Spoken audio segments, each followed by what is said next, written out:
good morning, bonjour, bonjour, Satlisi, greetings, season's greetings going out to you, St. Lucia. Welcome, welcome to the Red Table on Radio Caribbean International, the Caribbean Sound. Thank you so much for keeping it locked into 101.1 and 99.1, and of course for listening live at rcistlucia.com. I am your host, Ika Fergus.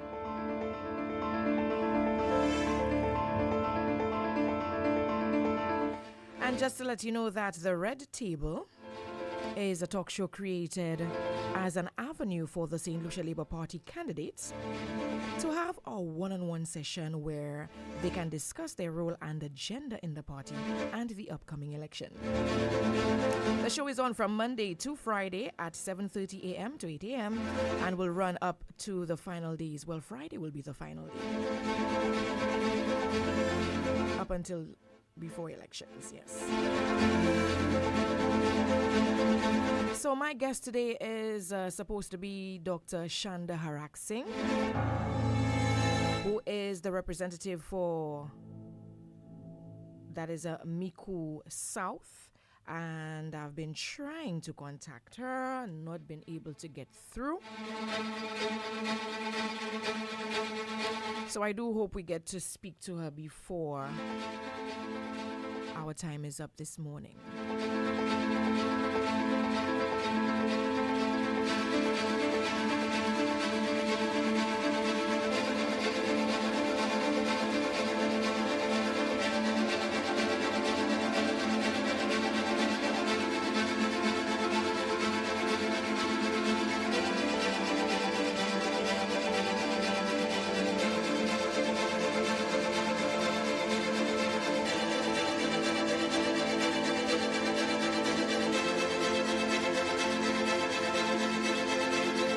We'll take a pause, and of course we will continue with the Red Table on RCI.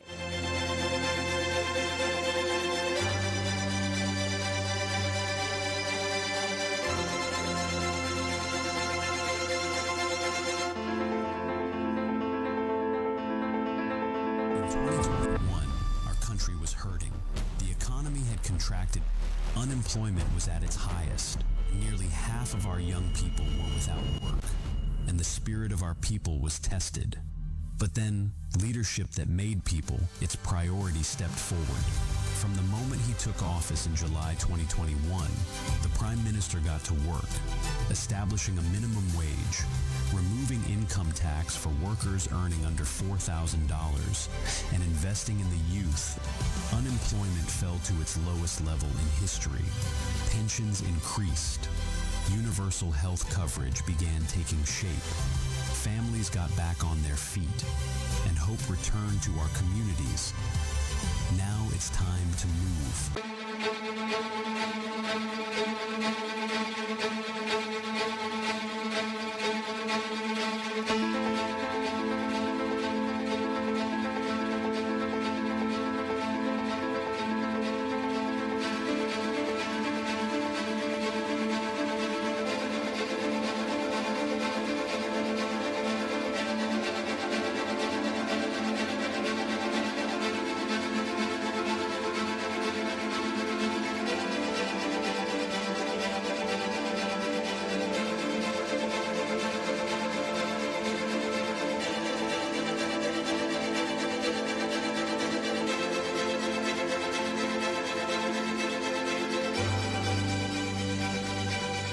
Thank you so much for keeping it locked into Radio Caribbean International, the Caribbean Sound. This is the Red Table. It's Ika here with you. And of course, still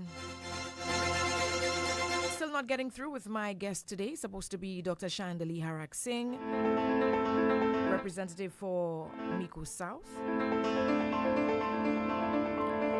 I'm not getting through to us, so I guess we will just continue with our program.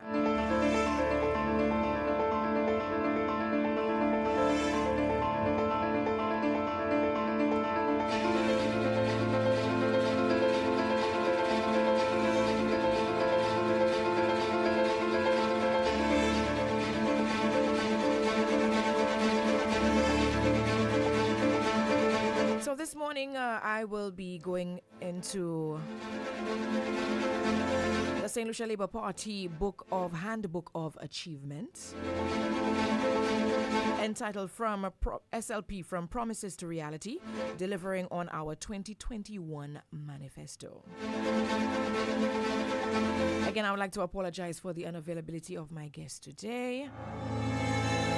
Was not able to get through with her this morning. So let's continue with our program. Just some things that you are not probably privy to, or you probably have gone through it. Make sure that you get a copy of the SLP Handbook of Achievements with detailed information on what the St. Lucia Labour Party has achieved during their tenure.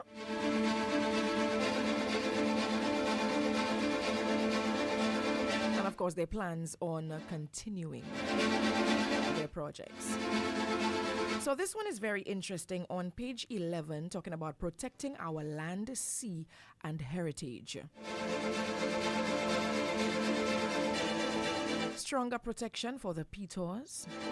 Government enacted the Petor Management Area Environmental Protection Area, strengthening safeguards for St. Lucia's UNESCO World Heritage Site through measures outlined in the Limits of Acceptable Change study. Preserving heritage and public access in the north to protect public interest in the Cabot Development Area. Government acquired the Amerindian Archaeological Site at Casaba to preserve national heritage. They secured motorable access to Casaba Beach for all citizens. Established a coastal walking trail linking Secret Beach and Donkey Beach, ensuring public enjoyment of St. Lucia's coastline. Also restoring support for the National Trust. Government reinstated the $700,000 annual subvention to the St. Lucia National Trust, allowing it to continue managing and protecting the island's natural and historic sites.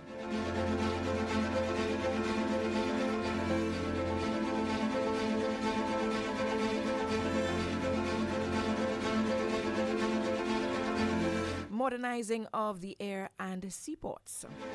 Uranora International Airport redevelopment project redesigned to reduce costs and reduce the national debt. The Uranora International Airport runway upgrade, enhancing safety and international standards. New air traffic control tower under construction, ensuring improved aviation safety and operational capacity at the Uranora International Airport. Also, the redevelopment of the Soufre waterfront. And of course, just remembering my interview with Miss Emma Hippolyte OBE on the changes that are planned for the town of Soufre. Also, under modernizing of the air and seaports, feasibility study completed for a new container port at Cul-de-sac to expand St. Lucia's trade capacity and logistics potential. A major redevelopment of Castries Harbour to accommodate Oasis-class cruise berth at Point Seraphin. Queen Elizabeth II dock upgrades. New vendors arcade and waterfront promenade. And construction of new Fishers Village at Banan.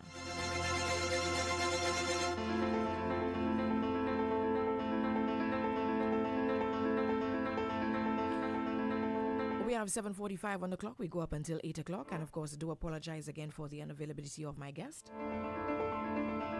This is the Red Table. It's Ika Fugas here with you. And of course, just going through the SLP Handbook of Achievements. Giving you some of the insights, the highlights, what is highlighted in this handbook. And of course, grab your copy.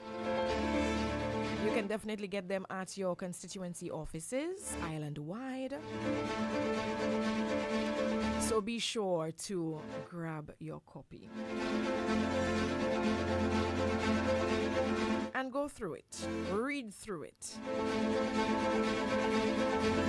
page by page, absorb all the information, and of course, like we say, the proof is in the pudding, so what is written you definitely see. So we're continuing with better roads, bridges, and infrastructure. The Millennium Highway rehabilitation completed. Completion of canneries and PI bridges, providing safer, more reliable crossings for motorists and pedestrians. Construction of the new Ancillary River Bridge, replacing the old temporary Bailey Bridge installed after Hurricane Allen in 1980. So this is what has been going on. Upgrades to Beausejour, Bella Rosa and Kaimaji roads, improving access and drainage in growing communities. Rehabilitation of Nelson Mandela Drive, Bocage and Marshall roads, enhancing urban mobility within Castries. Resurfacing of St. Jude Highway in V4 for smoother, safer access to the south. Completion of Chaussee and Waterworks Road rehabilitation, easing traffic flow into Castries City. Improvements to Deramo Montciton Road, boosting connectivity in rural communities. Construction of a new bridge at Rivière Mita, replacing aging infrastructure for safer travel. Also, the upgrade of the Lakai section of the Castries V4 highway, providing smoother and more efficient north to south movement. Loan financing has been approved at US $13.9 million for Phase 2 of the Sir Julian Hunt Highway. That is from Shock to Marisil, that upgrade. Construction of the Majomel Road in Labrie, improving rural access and community development. Rehabilitation of the Bacatel Road, ensuring safer travel and improved drainage for residents. Procurement of potholing truck to enhance efficiency in road maintenance.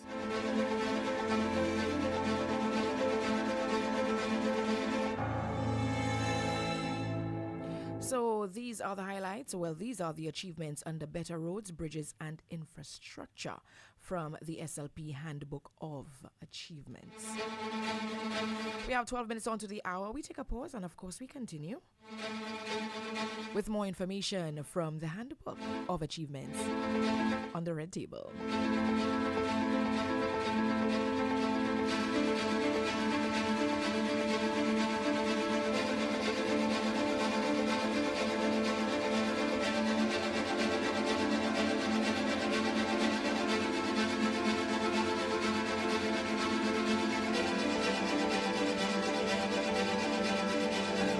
J. Pierre, Prime Minister and Minister for Finance, Economic Development and the Youth Economy, and Minister for Justice and National Security. I am proud to say we have delivered to our young people. Previously, talented young solutions struggled with few opportunities and limited support.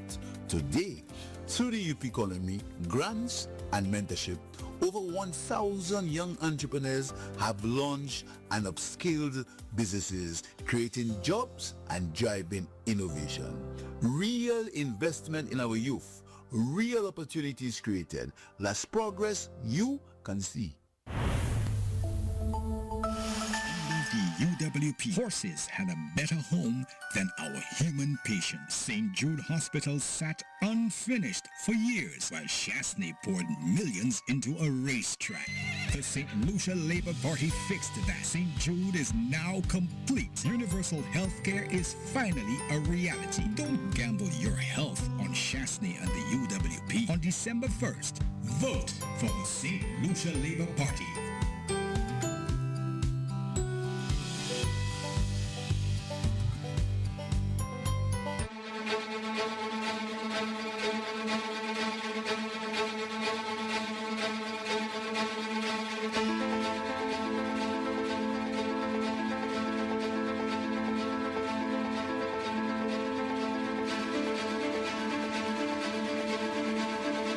Thank you so much for keeping it locked into Radio Caribbean International, the Caribbean Sound. It's Ika Fergus here with you. It's the Red Table. And of course, we have 9 minutes left onto the program. Did not get through with my guest today, but definitely going through the SLP's Handbook of Achievements through their tenure. So I continue on page 12 with investing in clean energy and the future. Geothermal exploration underway, with a World Bank-funded geothermal energy program ongoing, with 3 test wells at Belplaine, Saltibus, and Forcé-Jacques to determine feasibility. Potential 30-megawatt geothermal plant. If exploration results are positive, St. Lucia could have a 30-megawatt geothermal plant by the early 2030s, leading to major national energy cost savings. 10-megawatt solar plant coming to Chumasse in Mico. The government secured financing from the Abu Dhabi Fund for a 10-megawatt solar PV plant with battery storage to be implemented by Lucelec. A joint solar project by Lucelec and Wasco. Plans advancing for a 2-megawatt solar PV plant at the Beausejour wastewater treatment plant, supporting sustainable operations. Also, under investing in clean energy and the future, electric mobility strategy rolling out. The government has rolled out an electric mobility strategy to encourage the transition to electric vehicles and greener transport options. New electricity sector legislation. Consultations ongoing to introduce new laws allowing independent renewable power producers under the supervision of the National Utilities Regulatory Commission, that is NERC. Integrated Resource and Resilience Plan, IRRP. Government and partners are finalizing a national roadmap to expand renewable energy generation from solar, wind, and geothermal sources.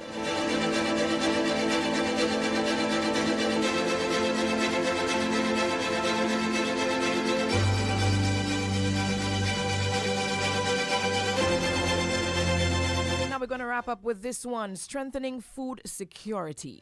We're looking at the SLP's Handbook of Achievements. Strengthening food security on page 14. Farmers trained to boost food production. They hosted specialized training sessions for farmers to improve productivity and food quality across the island.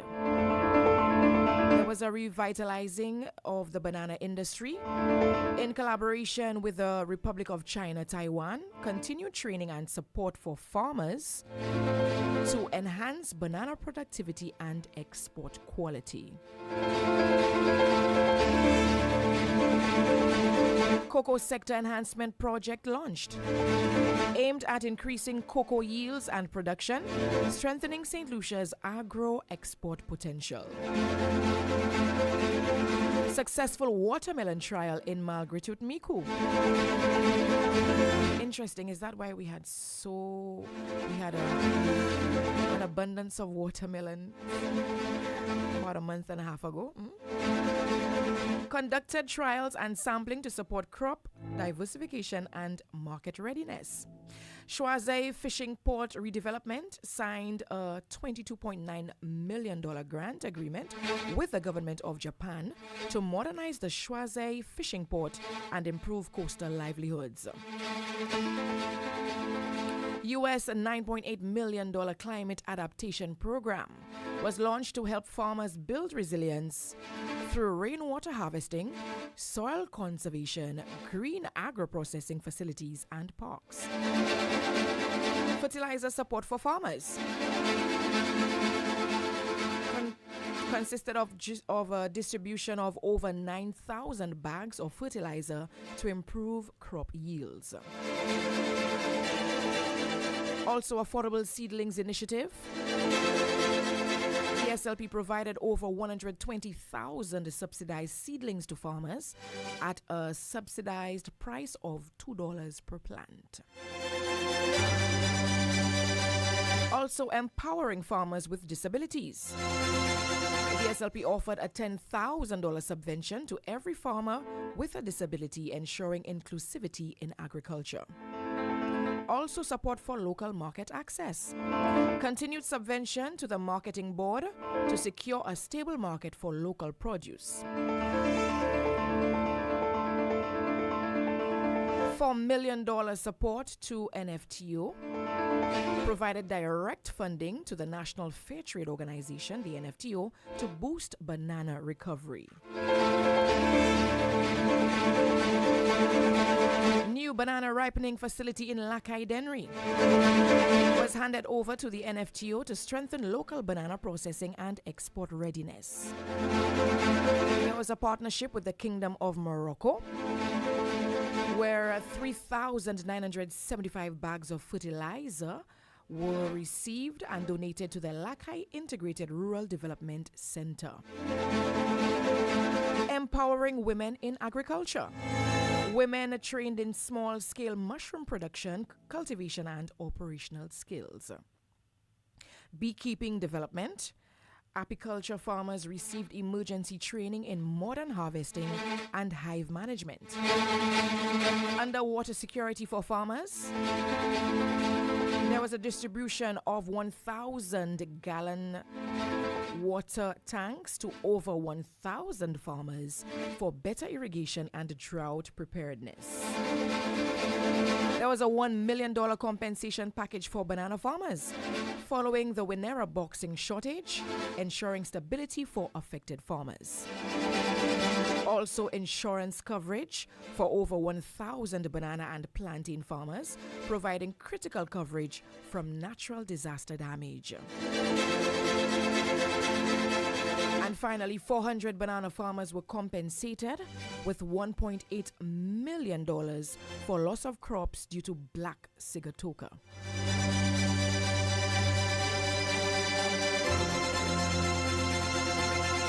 And of course, these were some of the highlights under strengthening food security in the SLP's Handbook of Achievement, entitled From Promises to Reality, delivering on our 2021 manifesto.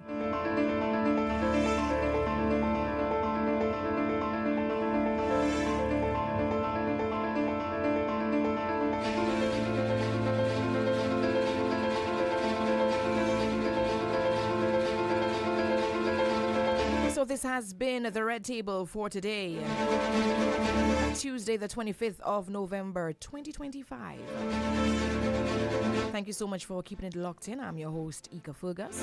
Join me again tomorrow morning, God willing. Hopefully I will get through with my next guest tomorrow.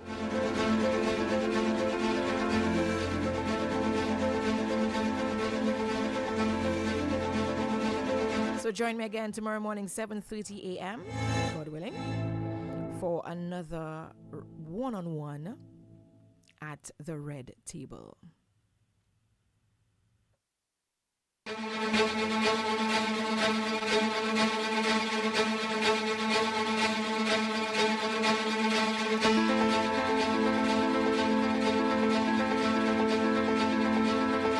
Remember when Alan Shastney's UWP crashed our economy? National debt soared, jobs vanished, businesses collapsed. They borrowed and wasted hundreds of millions and left St. Lucia